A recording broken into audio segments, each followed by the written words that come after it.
ಶಂಕರಯ್ಯನವರೇ ನಮಸ್ಕಾರ. ನಮಸ್ಕಾರ. ಮೂರ್ತಿಗಳೇ ತಮಗೂ ನಮಸ್ಕಾರ. ನಮಸ್ಕಾರ ಸರ್. ಎಷ್ಟು ವಯಸ್ಸು ಶಂಕರಯ್ಯನವರೇ? 69 ನಮಗೆ. ಏನು ವಿದ್ಯಾಭ್ಯಾಸ ಮಾಡಿದ್ದೀರಿ? ನಮ್ಮ PUC ಅವ್ರಿಗೆ ವಿದ್ಯಾಭ್ಯಾಸ. ಓಕೆ. ಎಷ್ಟು ಜಮೀನಿದೆ?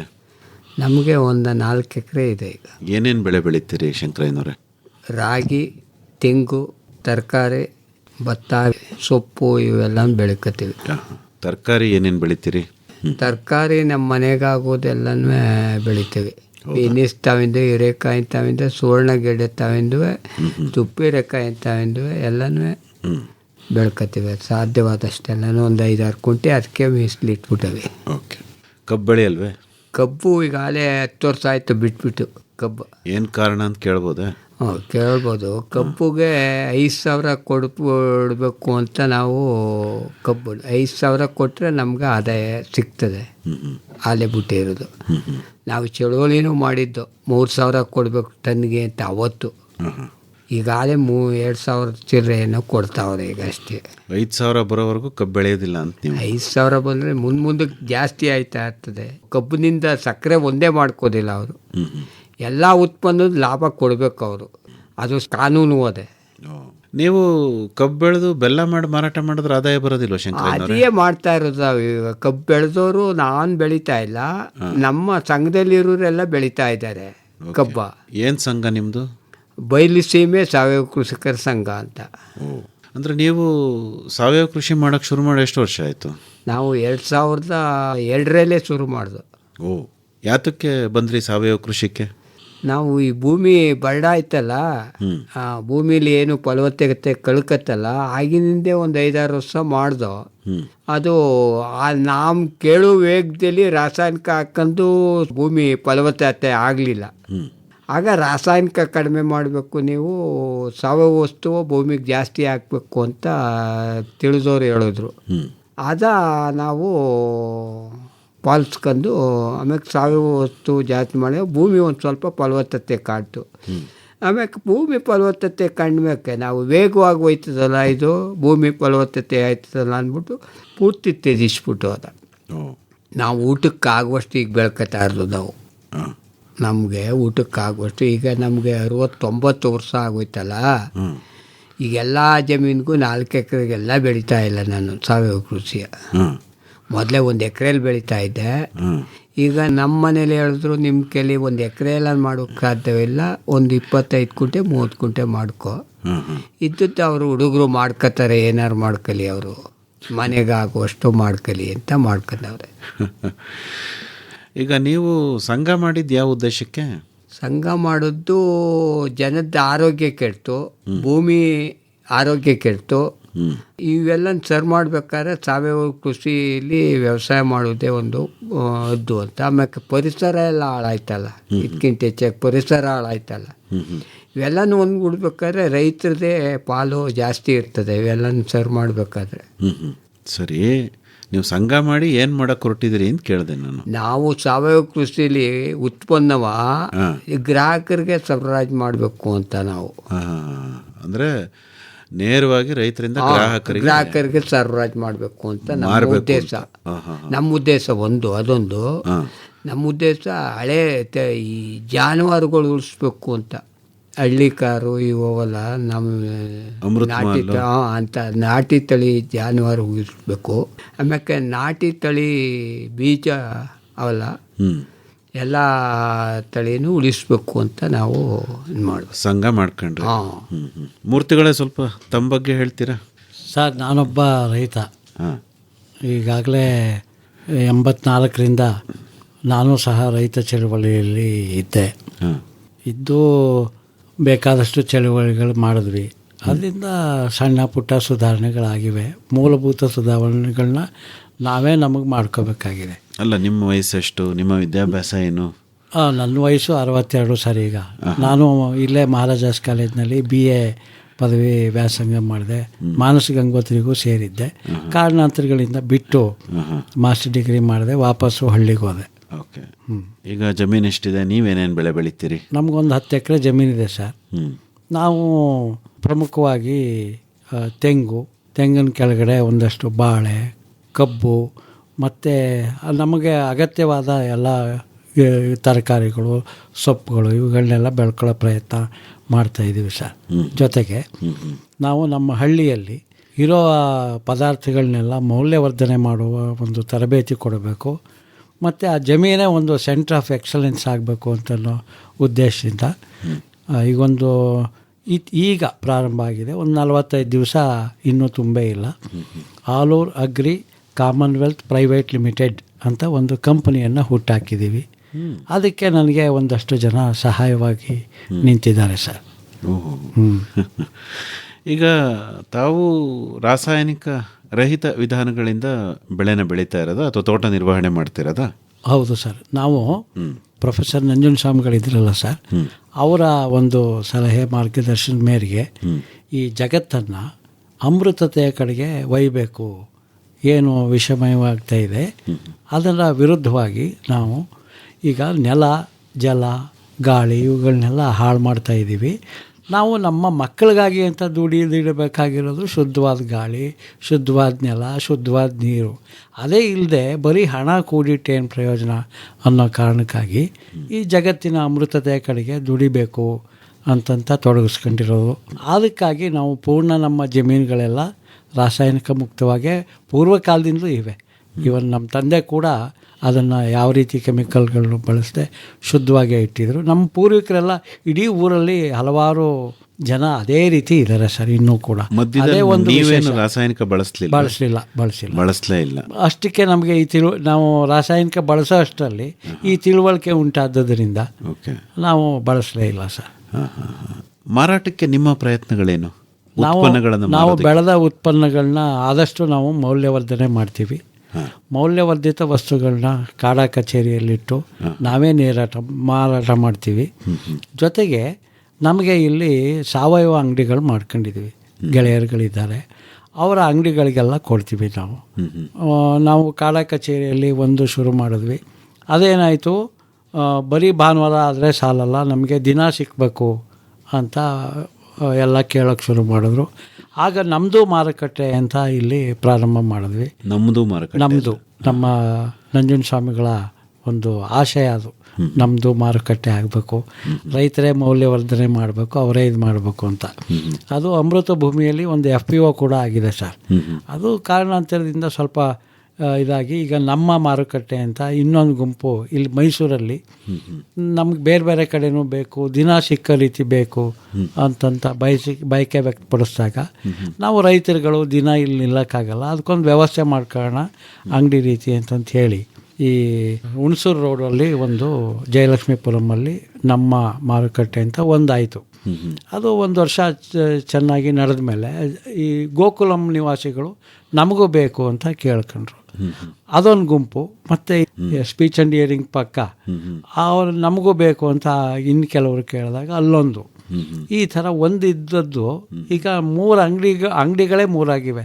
ನಮ್ದೊಂದು ಸೇರಿದ್ರೆ 4. ನೀವು ಮೌಲ್ಯವರ್ಧನೆ ಅಂತ ಪದೇ ಪದೇ ಹೇಳ್ತಾ ಇದ್ದೀರಾ, ಏನಿದು? ಏನು ಮೌಲ್ಯವರ್ಧನೆ ಅಂದರೆ ಏನು ಮಾಡ್ತೀರಿ ತಾವು? ಈಗ ಏನಾಗಿದೆ ಸರ್, ನವಣೆ ಬೆಳೀತಾರೆ, ಅದ್ರ ಸಿಪ್ಪೆ ತೆಗೆಯೋದಿದೆಯಲ್ಲ ಬಹಳ ಕಷ್ಟಕರವಾದ ಕೆಲಸ. ಆ ಸಿಪ್ಪೆ ತೆಗಿಯೋಕ್ಕೆ ನಮ್ಮದೇ ಆದ ಮಿಲ್ಗಳು ಗೆಳೆಯರುಗಳ ಹತ್ರ ಹಾಕ್ಸಿದ್ದೀವಿ. ಅವ್ರ ಹತ್ರ ಸಂಸ್ಕರಣೆ ಮಾಡ್ಕೋತೀವಿ. ಆರ್ಕ ಆಗ್ಬೋದು, ಸಾಮೆ, ನವಣೆ ಎಲ್ಲವೂ ಏನೇನು ಬೇಕೋ ಈ ಕಿರುಧಾನ್ಯಗಳು ಅಂತಂತ ಏನು ಇದ್ವೋ ಇವತ್ತಿನ ಸಿರಿಧಾನ್ಯಗಳು ಅವುಗಳನ್ನ ನಾವೇ ಸಂಸ್ಕರಣೆ ಮಾಡಿ ತಿನ್ನೋ ಮಟ್ಟಕ್ಕೆ ಅದನ್ನು ಸಿಪ್ಪೆ ತೆಗೆದು ರೆಡಿ ಮಾಡೋದು ಒಂದು.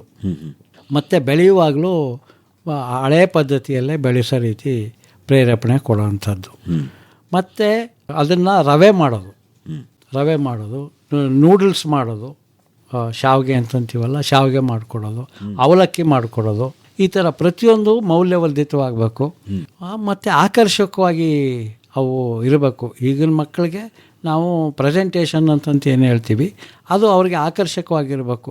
ಬರೀ ಅಕ್ಕಿನೇ ಏನು ತಿನ್ನೋದು ಅಂತಂತೇವೆ. ಆಗ ಶಾವಿಗೆ ಕೊಟ್ಟರೆ ಅದೊಂದು ಟೈಮ್ ಮುಗಿದೋಯ್ತು, ಅವಲಕ್ಕಿ ಕೊಟ್ಟರೆ ಅದೊಂದು ಟೈಮ್ ಮುಗಿದೋಯ್ತು. ಈ ರೀತಿ 6-7 ಸಿರಿಧಾನ್ಯಗಳನ್ನ 7 ದಿವಸಕ್ಕೆ 3 ರೀತಿ, ಒಂದು ಅದನ್ನೇ ಬಳಸೋದು, ಒಂದು ಶಾವಿಗೆ ಬಳಸೋದು, ಇನ್ನೊಂದು ಅವಲಕ್ಕಿ ಬಳಸೋದು ಅಥವಾ ರವೆ ಬಳಸೋದು. ಈ ಥರ ಮಾಡಿಕೊಂಡು 3-4 ಟೈಮು ತಿಂದ್ಬಿಟ್ರೆ ಅಲ್ಲಿಗೆ ಒಂದೊಂದು 7 ದಿವಸನೂ ಮುಗ್ದೇ ಹೋಯ್ತು ವಾರದಲ್ಲಿ. ಮತ್ತು ಪ್ರತಿ ದಿವಸಕ್ಕೂ ಒಂದೊಂದು ವೈವಿಧ್ಯತೆ ಸಿಕ್ತು. ಈ ಥರ ವೈವಿಧ್ಯತೆಯನ್ನು ನಾವು ಮೇಂಟೈನ್ ಮಾಡಿದ್ದೀವಿ. ಹಾಗೆ ನಮ್ಮ ಸಂತೆಯಲ್ಲಿ ಏನು ಎಣ್ಣೆ ನಾವು ಮಾರ್ತಾಯಿದ್ದೀವಿ, ಬರೀ ಕಡಲೆಕಾಯಿ ಎಣ್ಣೆ ಇಲ್ಲ, ಕೊಬ್ಬರಿ ಎಣ್ಣೆ ಇದೆ, ಸಾಸಿವೆ ಎಣ್ಣೆ ಇದೆ, ಎಳ್ಳೆಣ್ಣೆ ಇದೆ, ಮತ್ತು ತಲೆಗೆ ಹಾಕೋ ಹರಳೆಣ್ಣೆ ಇದೆ. ಈ ಥರ ಸೂರ್ಯಕಾಂತಿ ಎಣ್ಣೆ, ಎಲ್ಲ ರೀತಿಯ ಎಣ್ಣೆಗಳು ಸಿಕ್ಕಬೇಕು. ಅಕ್ಕಿಗಳು ಹಾಗೆಯೇ ಹಲವಾರು ವೈವಿಧ್ಯತೆಗಳು ಸಿಕ್ಕಬೇಕು. ಹೀಗೆ ನಾವು ವೈವಿಧ್ಯತೆಗಳನ್ನ ಮತ್ತು ಎಲ್ಲ ರೀತಿಯ ಸೊಪ್ಪುಗಳು ಸಿಕ್ಕಬೇಕು, ಎಲ್ಲ ರೀತಿಯ ತರಕಾರಿಗಳು ಸಿಕ್ಕಬೇಕು. ಈ ರೀತಿ ಎಲ್ಲ ನಾವು ಮೇಂಟೈನ್ ಮಾಡಿದ್ದೀವಿ ಸರ್. ಈ ಮೌಲ್ಯವರ್ಧನೆ ಬಹಳ ಅಗತ್ಯ. ಶಂಕರಯ್ಯನವರೇ, ಈಗ ನೀವು ಬಯಲು ಸೀಮೆ ಬೆಳೆಗಾರರ ಸಂಘ ಮಾಡ್ಕೊಂಡ್ರಿ, ಹೇಳಿ ನಿಮ್ಮ ಪ್ರಯತ್ನಗಳು, ನೀವೇನೇನು ಮಾಡಿದ್ರಿ? ನಾವು ಉತ್ಪನ್ನ ಮಾರಾಟ ಮಾಡೋಕ್ಕೆ ಭಾರಿ ಕಷ್ಟಪಡ್ತಿದ್ದೋ ಮೊದಲು, ಸಾವಯವ ಇದು ಮಾಡ್ಕೊಂಡು. ಆಗ ಒಂದು ಅಂಗಡಿ ಮಾಡುವ, ಅಲ್ಲಿ ನಮ್ಮದೇ ಒಂದು ರೈತರಿಗೆ ನೇರವಾಗಿ ಗ್ರಾಹಕರಿಗೆ ಅಂಗಡಿ ಮಾಡುವ ಅಂತ ಅಂದ್ಬಿಟ್ಟು ಶುರು ಮಾಡಿದಾಗ ನಮ್ಮವ್ರನ್ನೇ ಒಬ್ರು ಇರಿಸಿ 1 ವರ್ಷ ನಡೆಸ್ತು. ಫಸ್ಟು 2,000 ರೂಪಾಯಿನ ವ್ಯಾಪಾರ ಆಯಿತು. ಆಮೇಲೆ ಜಾಸ್ತಿ ಆಯಿತು. ಈಗ ಒಂದು ದಿವಸ ಒಂದು 10,000 to 15,000 ರೂಪಾಯಿ, 20,000 ರೂಪಾಯಿ ಗಂಟು ಆಯ್ತದೆ ವ್ಯಾಪಾರ ಡೈಲಿ. ನೀವು ಎಷ್ಟು ಜನ ಸೇರ್ಕೊಂಡಿದ್ದೀರಿ ರೈತರು? ಈಗ ಇರೋರು 50 ಜನ ಆಗಿವೆ. ಈಗ 50 ಜನ? ಮೊದಲು 6 ಜನ ಶುರುವಾದದ್ದು, ಈಗ 50 ಜನ ಆಗಿವೆ. ಈಗ 60 ಜನ ಇದ್ದವರ ಫಿಲ್ಟ್ರ್ ಮಾಡಿಬಿಟ್ಟು ಈಗ ಮಧ್ಯೆ ಕಳ್ಳಾಟ ಆಡ್ತಾರಲ್ಲ, ಹಂಗೆ ಕಳ್ಳಾಟ ಆಡ್ತಿದ್ರು. ರಾಸಾಯನಿಕ ಹಾಕೋದು ಇದೆಯೇ ಅಂತ ಮಾರೋದು. ನಮ್ಮ ಕಳ್ಳಾಟ ಆಡೋದ್ರಲ್ಲ, ಆಗ ಗೊತ್ತಾಗೋಯ್ತು ನಮಗೆ. ಕಂಡೀಷನ್ ಹಾಕಿದ್ವಲ್ಲ ಮೊದಲೇ, ಸಂಘದಿಂದ ತೆಗೆದಾಕ್ಬಿಟ್ಟು ಅವರು 12 ಜನ.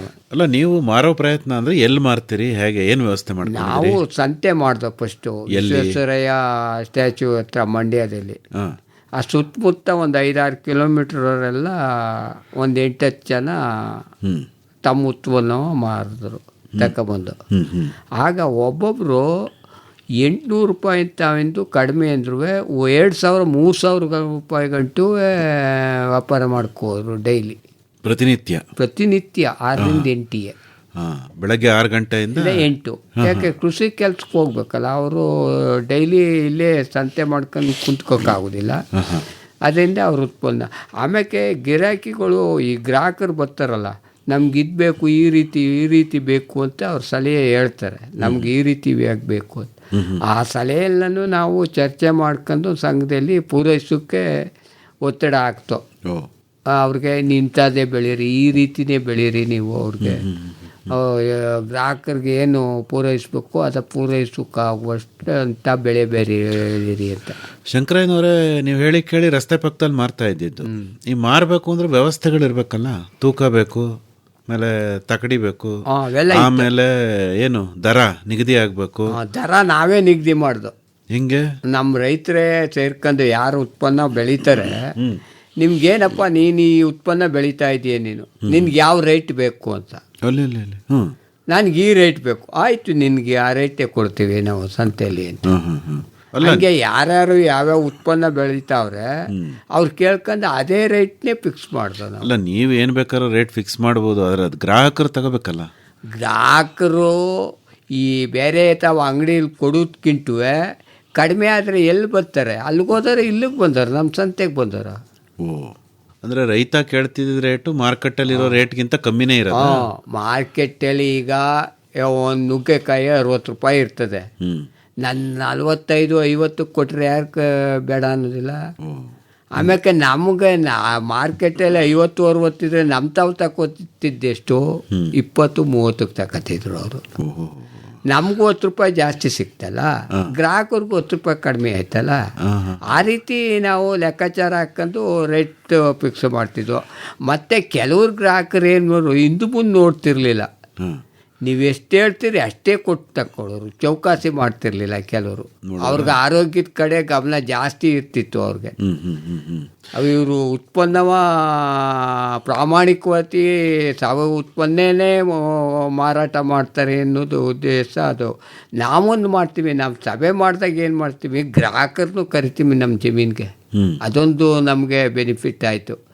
ಗ್ರಾಹಕರನ್ನು ಕರೆದಿ ಅವ್ರನ್ನೂ ಬೆಳೆ ವೀಕ್ಷಣೆ ಮಾಡ್ಕೊಂಡು ಈ ರೀತಿ ಎಲ್ಲ ಕಷ್ಟಪಟ್ಟವ್ರೆ ರೈತರು, ಇಷ್ಟೆಲ್ಲ ಕಷ್ಟಪಟ್ಟವ್ರೆ ಅನ್ನೋದು ಅವ್ರಿಗೂ ಗೊತ್ತಾಗಲಿ. ಅಂತ ಅಂದ್ಬಿಟ್ಟು ಗ್ರಾಹಕರು ಕರಿತೀರ. ಆಮೇಲೆ ಯಾವುದೇ ರಾಸಾಯನಿಕ ಹಾಕೋದಿಲ್ಲ ಅಂತ ಗೊತ್ತಾಯ್ತದೆ ಅವ್ರಿಗೂ ಬಂದಮೇಲೆ. ಮೂರ್ತಿಗಳೇ, ರೈತ ನೇರವಾಗಿ ಗ್ರಾಹಕರಿಗೆ ಉತ್ಪನ್ನಗಳನ್ನು ಮಾರಾಟ ಮಾಡಬೇಕು ಅನ್ನುವಂತಹ ಕಲ್ಪನೆ ತುಂಬ ಹಳೆಯದು. ಆದರೆ ಇದನ್ನು ಸಾಧ್ಯ ಮಾಡೋದು ತುಂಬ ಕಷ್ಟ. ಈ ಹಾದಿನಲ್ಲಿ ಏನೇನು ಕಷ್ಟಗಳನ್ನು ಅನುಭವಿಸಿದ್ರಿ, ಹೇಗೆ ಅದರಿಂದ ಹೊರಗಡೆ ಬಂದ್ರಿ, ಸ್ವಲ್ಪ ಹೇಳಿ ನಿಮ್ಮ ಅನುಭವನ. ನಿಜಕ್ಕೂ ಕಷ್ಟ ಇದೆ ಸರ್. ಯಾಕೆಂದರೆ ಬರ್ತಕ್ಕಂಥವರು ಬಹಳ ಜನ, ನಮ್ಮ ರೈತರುಗಳು ಇದಕ್ಕೆ ಸಪೋರ್ಟ್ ಮಾಡ್ಕೊಂಡು ನಿಲ್ಲೋರು ಕಡಿಮೆ ಜನ. ಅವ್ರಿಗೆ ಏನೇನೋ ಬೇಕು ಅಂತ ಕೇಳ್ತಾರೆ. ಕೇಳಿದ್ನೆಲ್ಲ ಕೊಡೋಕ್ಕಾಗಲ್ಲ. ಹಾಗೆ ನಾವು ಮೋಸನೂ ಮಾಡೋಕ್ಕಾಗಲ್ಲ. ಇಲ್ಲೇನಾಗಿದೆ, ನಾವು ರೈತರುಗಳನ್ನು ಕಬ್ಬು ಯಾಕೆ ಬೆಳಿಬೇಕು, ಇದನ್ನು ಯಾವುದೇ ಬೆಳೆ ಯಾಕೆ ಬೆಳಿಬೇಕು ಅನ್ನೋ ಪ್ರಶ್ನೆಯನ್ನು ಇವರು ಹಾಕೋಬೇಕು.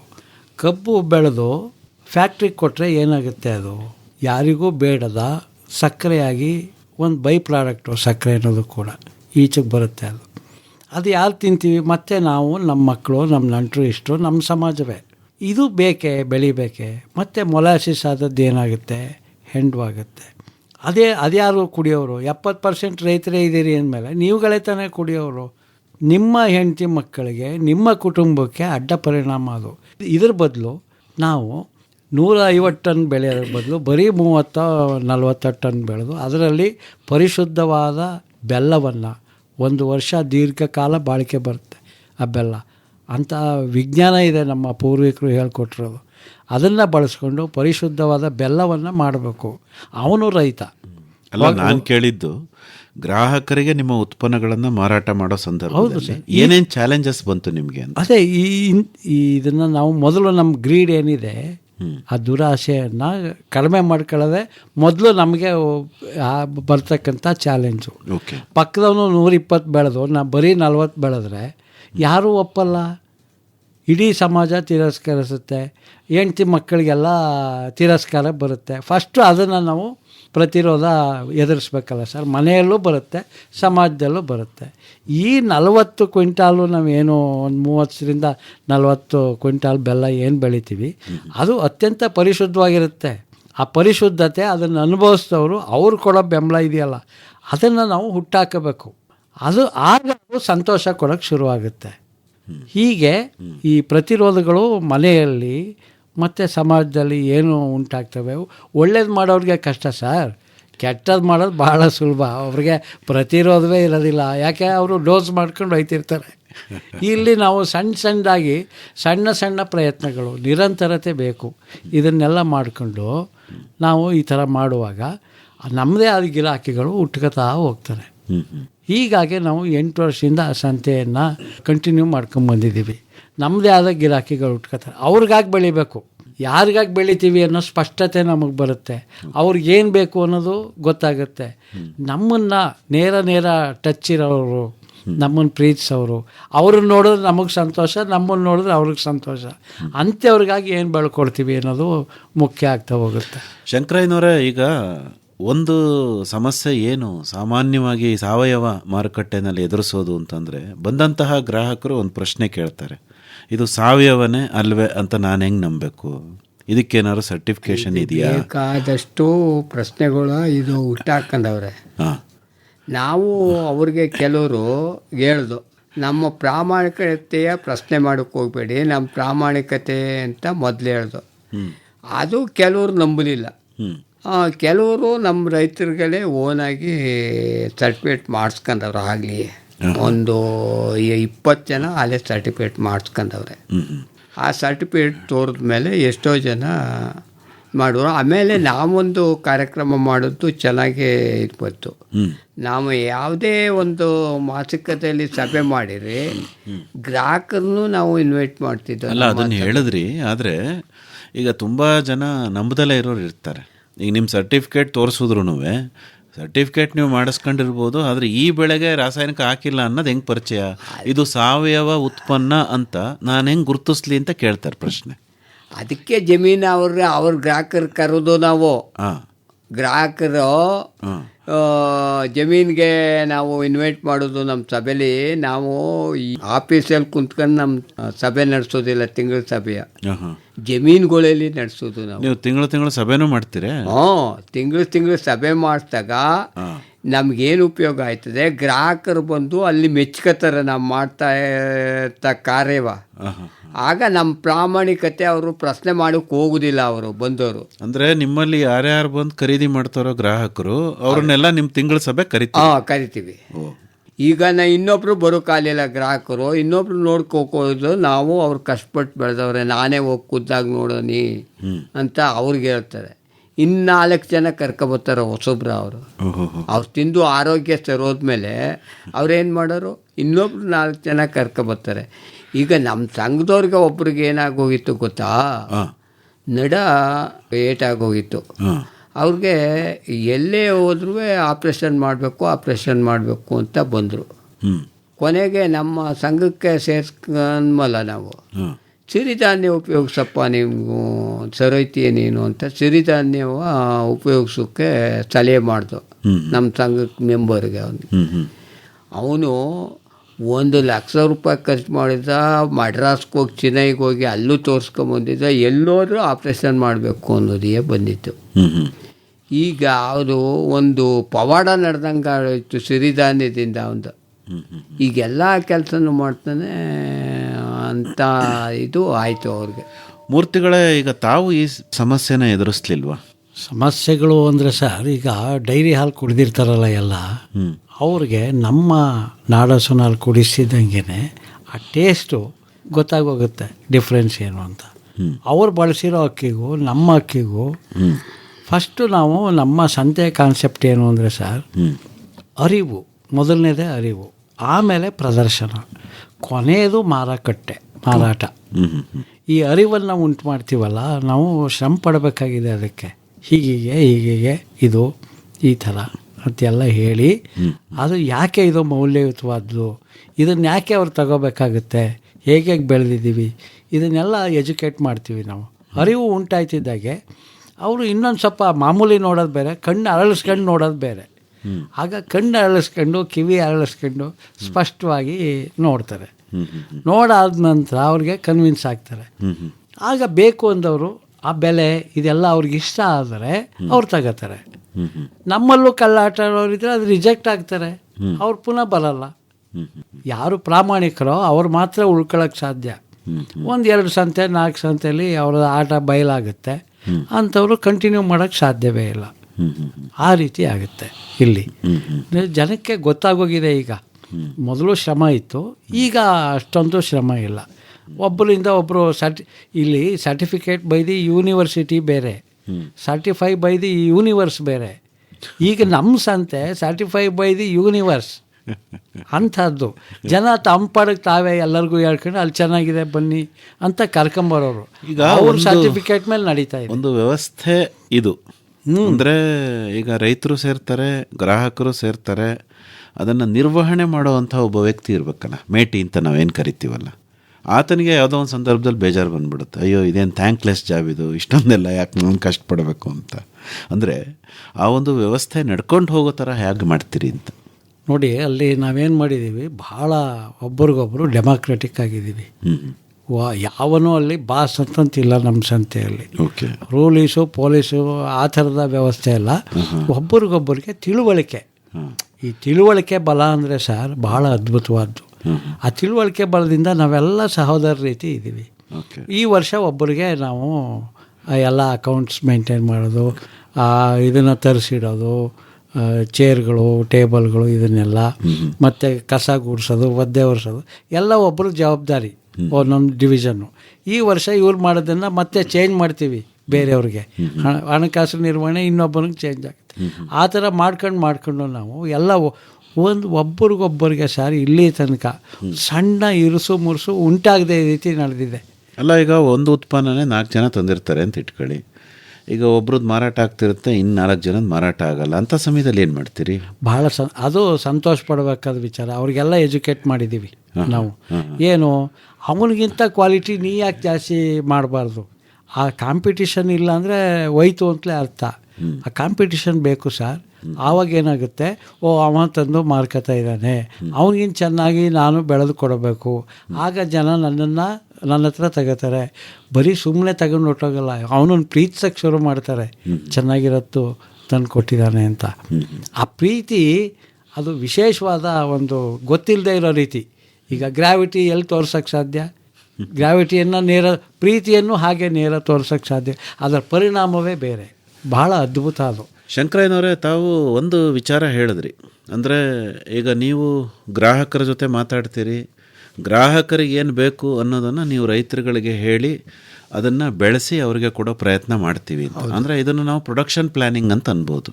ಅಂದರೆ ರೈತ ತನಗೇನು ಬೇಕು ಬೆಳೆಯೋದಲ್ಲ, ಗ್ರಾಹಕರಿಗೆ ಏನು ಬೇಕೋ ಅದನ್ನು ಬೆಳೆಯುವಂಥದ್ದು ಅಂತ. ಅದು ತುಂಬ ಉದಾತ್ತವಾದ ಯೋಚನೆ.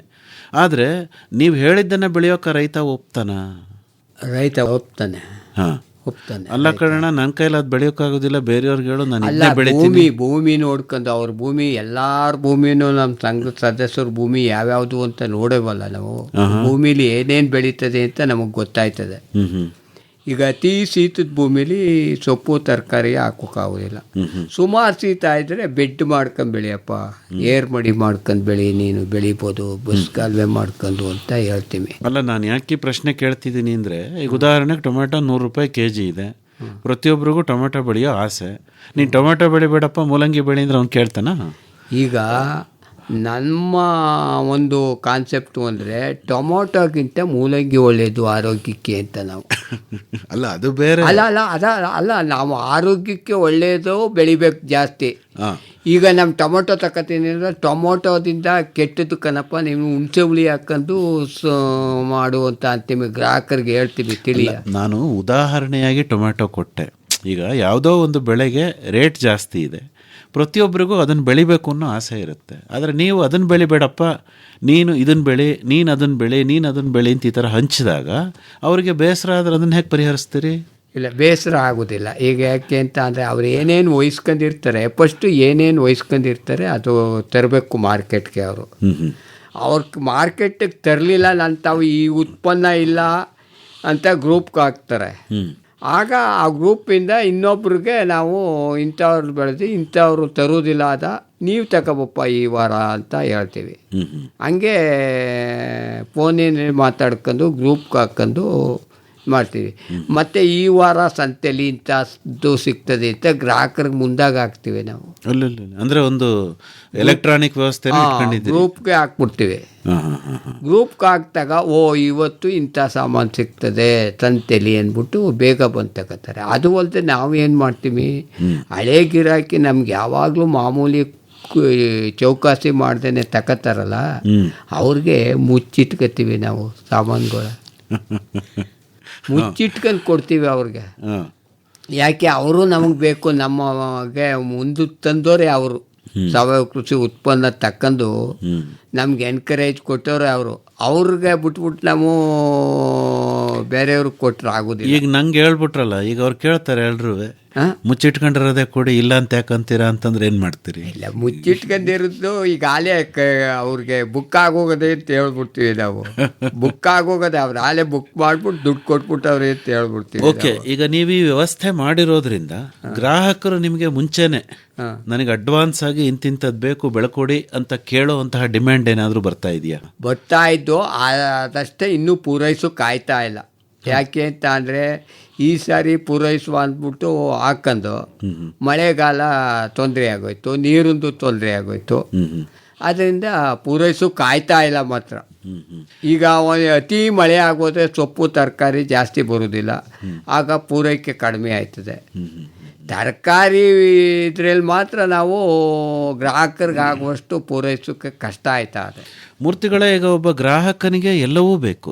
ಈಗ ಅವನಿಗೆ ಮೀನು ಬೇಕು, ಮೊಟ್ಟೆ ಬೇಕು, ಮಾಂಸ ಬೇಕು, ಹಾಲು ಬೇಕು, ಬೆಣ್ಣೆ ತುಪ್ಪ ಬೇಕು, ಸೊಪ್ಪು ಬೇಕು, ಕಾಳು ಬೇಕು, ಅಕ್ಕಿ ಬೇಕು, ಜೋಳ ಬೇಕು, ಗೋಧಿ ಬೇಕು, ಪ್ರತಿಯೊಂದು ಬೇಕು. ಹೇಗೆ ಅದನ್ನು ಪೂರೈಸುವಂತಹ ವ್ಯವಸ್ಥೆ ಮಾಡ್ತೀರಿ?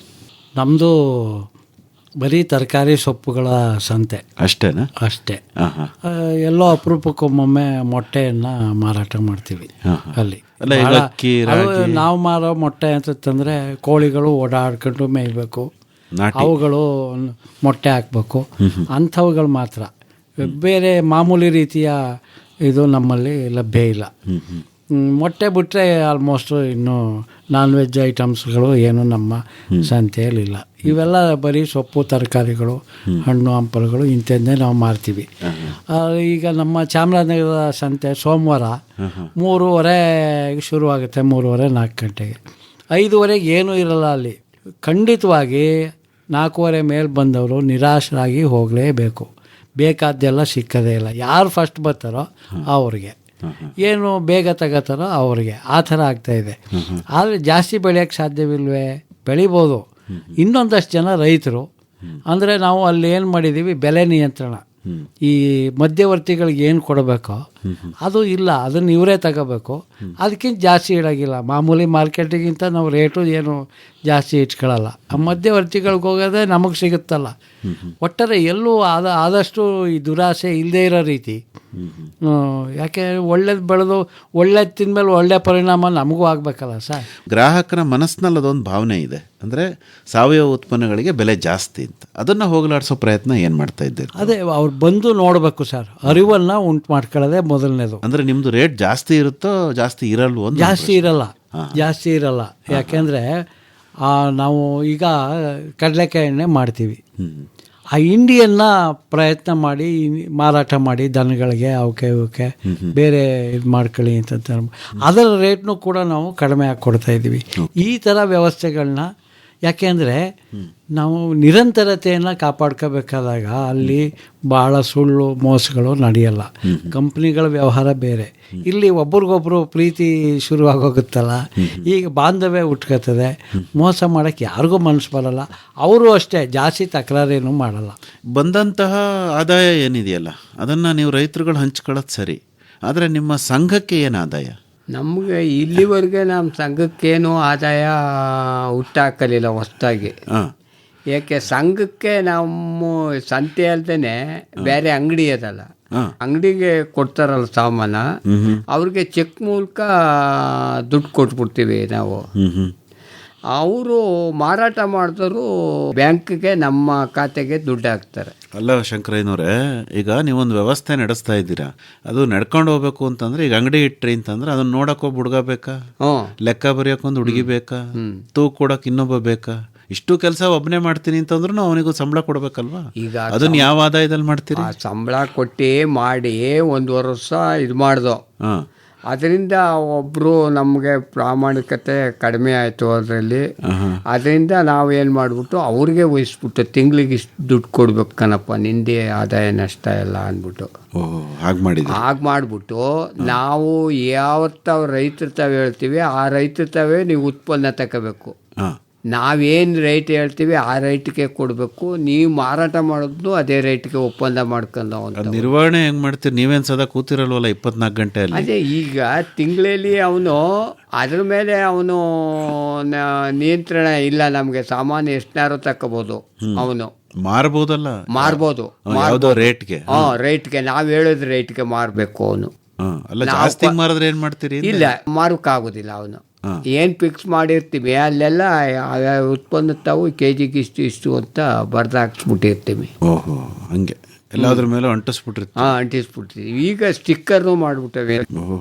ಸ್ಟಿಕ್ಕರ್ ಹಾಕ್ಬಿಟ್ಟು ಬೆಲೆ ಅಂತ ಅವನೇನಾರು ಕೇಳಿದ್ರೆ ಇದು ಯಾವ ರೈತನಿಂದ ಬತ್ತಪ್ಪ ಈ ಉತ್ಪನ್ನವ ಅಂದರೆ ಅವನು ಹೇಳ್ಬೇಕು, ಇಂಥ ರೈತನಿಂದ, ಇದು ಸಂಕ್ರೈನಿಂದ, ಇದು ಮೂರ್ತಿಯವರಿಂದ, ಇದನ್ನೊಬ್ಬ ಬೋರೇಗೌಡನಿಂದ ಅಂತ ಹೇಳ್ಬೇಕು, ಇದು ಮರದೇಸಿಗೌಡರಿಂದ ಅಂತ ಹೇಳ್ಬೇಕು ಅವರು. ಒಟ್ಟಾರೆ ಈ ವ್ಯವಸ್ಥೆ ಮಾಡಿದ ಮೇಲೆ ಅನುಕೂಲ ಆಗಿದೆ ಅಂತ ಅನ್ಸುತ್ತೆ ನಿಮ್ಗೆ? ಅನುಕೂಲ ಆಗಿದೆ. ನಿಮ್ಗೆ ಅನ್ಸುತ್ತೆ ಮೂರ್ತಿ ಸರ್? ಯಾವತ್ತೂ ಸ್ವಾವಲಂಬನೆ ಮುಖ್ಯವಲ್ವ ಸರ್? ಎಲ್ಲರಿಗೂ ಅನುಕೂಲ ಆಗೇ ಆಗುತ್ತೆ ಸರ್. ಇಲ್ಲೇನು ಅಂದರೆ ನನ್ನ ವಿನಂತಿ, ಸಮಾಜಕ್ಕೆ ಒಂದಷ್ಟು ವಾಲಂಟಿಯರ್ಸು ಹುಟ್ಕೋಬೇಕು, ನಮ್ಮಂಥವ್ರಿಗೆ ಸಪೋರ್ಟ್ ಮಾಡಬೇಕು ಅನ್ನೋದು ಒಂದು ಬಯಕೆ, ಸಣ್ಣ ಬಯಕೆ. ಹೆಚ್ಚಿನ ಮಾಹಿತಿಗೆ ನಮ್ಮ ಕೇಳುಗರು ನಿಮ್ಮನ್ನೇ ನೇರವಾಗಿ ಸಂಪರ್ಕ ಮಾಡಬೇಕು ಅಂದರೆ ಸಂಪರ್ಕಕ್ಕಾಗಿ ತಮ್ಮ ಮೊಬೈಲ್ ಸಂಖ್ಯೆ ಏನು ಮೂರ್ತಿಗಳೇ ದಯಮಾಡಿ ಹೇಳ್ತೀರಾ? 9844333242. ಇನ್ನೊಮ್ಮೆ 9844333242. ಇನ್ನೂ ಒಂದು ಸರಿ ಹೇಳ್ಬಿಡಿ. 9844333242. 242. ತಮ್ಮದು ಶಂಕರಯ್ಯನವರೇ? ನಮ್ಮದು 96632 85663. ಇನ್ನೊಂದು ಸರಿ. 96632 ಇನ್ನೂ ಒಂದು ಸರಿ ಹೇಳ್ಬಿಡಿ. 96632 ಒಳ್ಳೆಯದು ಶಂಕರಯ್ಯನವರೇ. ಹಾಗೆ ಆಲೂರು ಮೂರ್ತಿಗಳೇ, ಇದುವರೆಗೂ ಸಾವಯವ ಉತ್ಪನ್ನಗಳ ನೇರ ಮಾರಾಟಕ್ಕೆ ಸಂಬಂಧಪಟ್ಟಂತೆ ತಮ್ಮ ಅನುಭವಗಳನ್ನು ಬಹಳ ಸೊಗಸಾಗಿ ಹಂಚಿಕೊಂಡಿದ್ದೀರಿ. ನಿಮ್ಮ ಚಳುವಳಿ ಯಶಸ್ವಿಯಾಗಲಿ. ವಂದನೆಗಳು. ನಮಸ್ಕಾರ. ಧನ್ಯವಾದಗಳು ಸರ್.